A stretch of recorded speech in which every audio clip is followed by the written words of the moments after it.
Olá pessoal, tudo bem? Bom, eu vou fazer aqui alguns comentários sobre uma questão que está bem na pauta, assim, que tá um pouco em evidência ultimamente na mídia, né, que são alguns movimentos, né, que surgiram agora no Irã de protesto, né, que principalmente tanto, né, homens, né, mas principalmente mulheres, né, que mulheres iranianas que estão cortando os cabelos e queimando os hijabs, né, que é aquele véu, né, que lá no Irã eles exigem que as mulheres usem, né, devido à tradição islâmica, né, e elas estão fazendo essa onda de protestos, né, e atos devido à morte de uma jovem, né, que teria o motivo dessa morte, que ela foi assassinada, né, pela polícia, né, da moralidade do Irã, e sob a alegação de mau uso do véu, né? Então, essa jovem iraniana é a Mahsa Amini, não sei se estou pronunciando corretamente, de 22 anos. Ela foi assassinada no dia 16 de setembro agora, né? E isso gerou uma forte onda de protestos no Irã, né? E ela, como eu falei, né? Ela morreu quando ela estava sob custódia da polícia, presa por essa tal de polícia da moralidade que existe lá, e justamente sob a alegação de usar impropriamente o hijab, né, porque ela estava usando de uma maneira que aparecia os cabelos e não podia, de acordo com, enfim, isso não seria permitido, né? E com a morte dela, isso gerou, né, uma série de protestos né, lá no Irã, né, que desafiando, né, em várias cidades de lá, e principalmente o que chama muita atenção é que esses protestos, né, têm uma participação muito ativa das mulheres, né, que estão, né, tirando o hijab, queimando, cortando os cabelos em público, né, e lá no Irã elas são obrigadas a usar esse hijab, né, o véu em público, né. E isso também está gerando, claro, uma forte reação por parte do governo, né? E que até o momento, de acordo com as autoridades, pelo menos 35 pessoas morreram, mas algumas instituições não oficiais falam em mais de 50 mortos, né? Além de centenas de feridos e prisões, né? Isso aí, pessoal, a gente até se pergunta se esse episódio seria uma nova etapa na chamada Primavera Árabe, né? Não sei se vocês lembram desse termo, né? Esse termo, a Primavera Árabe, ela ficou muito conhecida, né? Mundialmente conhecida, com uma série de protestos, na realidade, uma onda revolucionária que realmente varreu ali, não só o Oriente Médio, mas ali o norte da África, né? Ali norte da África, Oriente Médio, né? Que foi essa onda, né? Enfim, de manifestações e protestos, né, que ocorreu ali na toda aquela região, né, a partir de meados de dezembro de 2010, né? Então pegou países como a Tunísia, onde ela começou, o Egito, gerou uma guerra civil na Líbia, na Síria, e também grandes protestos na Argélia, Iraque, Jordânia, enfim, né, Arábia Saudita, enfim. Então pegou todos aqueles países do norte da África e do Oriente Médio, e que esses países, o que eles têm em comum são duas coisas, né? Primeiro, a religião oficial é a religião muçulmana, né? Eles são islâmicos, certo? E muitos deles têm uma versão do islamismo mais conservadora, mais rígida, mais autoritária, né? E muitos deles também eram governos marcados por serem governos extremamente ditatoriais e autoritários, né? Então essa onda revolucionária de dezembro de 2010 meio que, né, enfim, veio questionar toda esse autoritarismo que já vinha de décadas e décadas e décadas naquela região, né? E esse nome Primavera Árabe, ele é uma alusão à Primavera de Praga, que foi um curto período, né, de liberalização política lá na Tchecoslováquia durante a época em que ela era dominada pela União Soviética em 68. Enfim, mas foi um período muito rápido, né? Então foi só essa alusão a esse termo, né? Esse movimento, a Primavera Árabe, ele se caracterizou por ser uma resistência civil, né, que envolvia greves, manifestações, passeatas, comícios, né, e o que é mais interessante é que ele foi um movimento que tomou corpo né? Principalmente com o uso das mídias sociais, né? Então, Facebook, Twitter, YouTube, né? Então, as mídias sociais, elas foram um elemento de comunicação fundamental para a propagação das ideias, mobilização, ajudar a comunicar e tudo, né?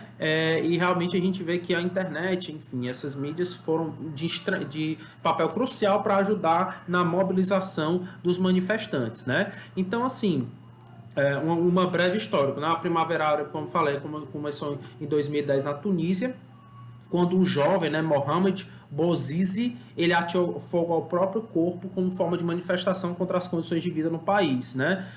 E a partir desse ato dele, né, protestos se espalharam pela Tunísia, né, levando o presidente da Tunísia a fugir para a Arábia Saudita, e dali se espalhou por toda ali né, que não só o norte da África, mas o Oriente Médio também, né? E isso aí levou, né, a derrubada de 3 chefes de Estado, né? O próprio presidente da Tunísia foi derrubado, certo? Que ele teve que fugir para a Arábia Saudita, como eu falei, né? No Egito, o presidente Hosni Mubarak renunciou em 11 de fevereiro de 2011, né?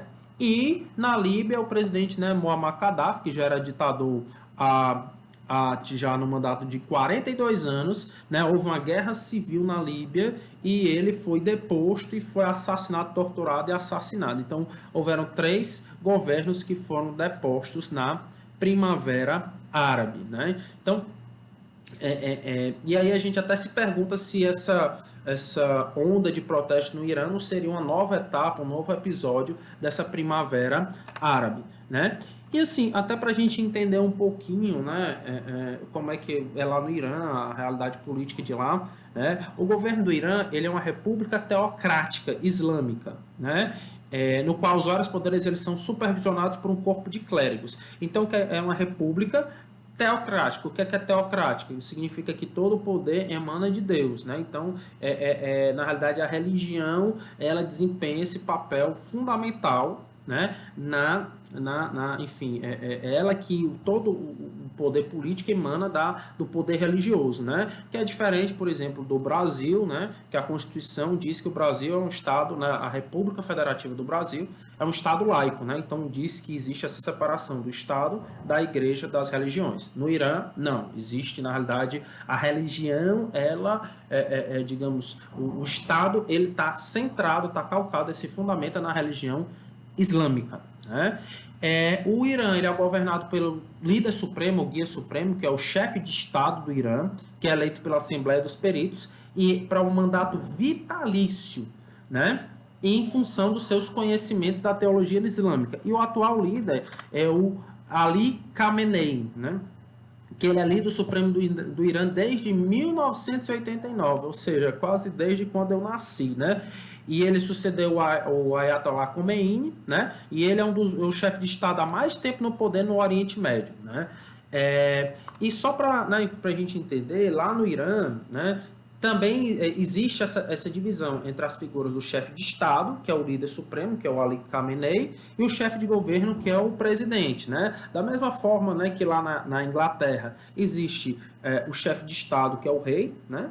E o chefe de governo, que é lá o primeiro-ministro, agora a primeira-ministra, né? No Irã também existe. Mas no caso especificamente do Irã, o chefe de Estado, que é o líder supremo, ele tem muito mais poder, assim, enfim, ele determina a direção da política, né? Ele atua como árbitro entre os poderes executivo, legislativo e judiciário, ele é o comandante supremo das Forças Armadas, né? E ele também pode nomear a principal autoridade do poder judiciário, então ele tem uma força muito grande, né?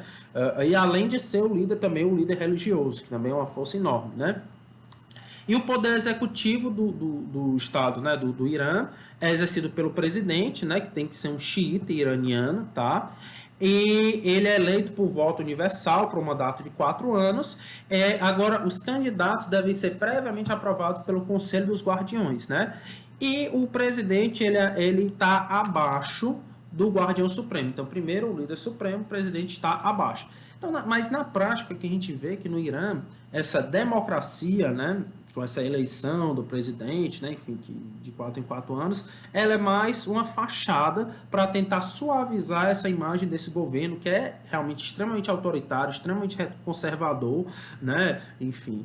E, em especial, ele é especialmente conservador e autoritário em relação ao direito das mulheres, né?